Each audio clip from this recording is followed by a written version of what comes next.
we will be filing a most respectful motion for reconsideration and convince the Supreme Court that the fear or anxiety perhaps of the Good Justice Secretary that there is bias in local courts may be unfounded and unsubstantiated. Magsasampa ng motion for reconsideration ang kampo ni Apollo Kibuloy sa Korte Suprema bukas kaugnay sa paglilipat ng mga kaso ng religious leader.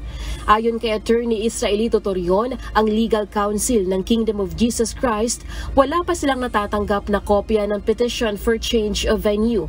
Ikinagulat na lamang umano nila ang kautusan ng kataas-taasang hukuman na dalhin ang mga kasong child abuse and exploitation sa Quezon City mula Davao City. Inaasahan din nila na hihingin muna ng korte ang kanilang panig ukol sa paglipat ng venue sa mga kaso. Aniya, isa itong paglabag sa due process dahil ito ay ibinatay lamang sa mga walang basehang claims ng umano'y posibleng pagiging bias ng korte sa Davao. Sa katunayan, anya, ibinasura ng korte sa Davao ang kanilang inihain na motion to quash at motion to suspend further proceedings.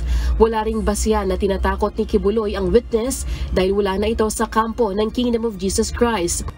Pakinggan muna kung ano din ang komento ng akusado, kung payag ba sila nito or may basihan ba ito, instead na mag-decide kaagad ni hindi man lang kami narinig.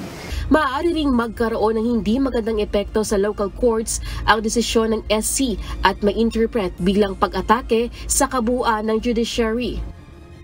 Magiging pabigat din naman ito sa 6 na akusado dahil sa laki ng kanilang gagastusin sa ticket sa eroplano, accommodation at pagkain. Kung mula sa Davao ay magtutungo sila sa Quezon City para dumalo sa paglilitis ng mga kaso. Sa huli, tiniyak ng kampo ni Kibuloy na susunod sila sa utos ng Korte Suprema. Lelaine Moreno, UNTV News and Rescue. Diyos ang aming sandigan, serbisyo publiko ang aming pinahahalagahan.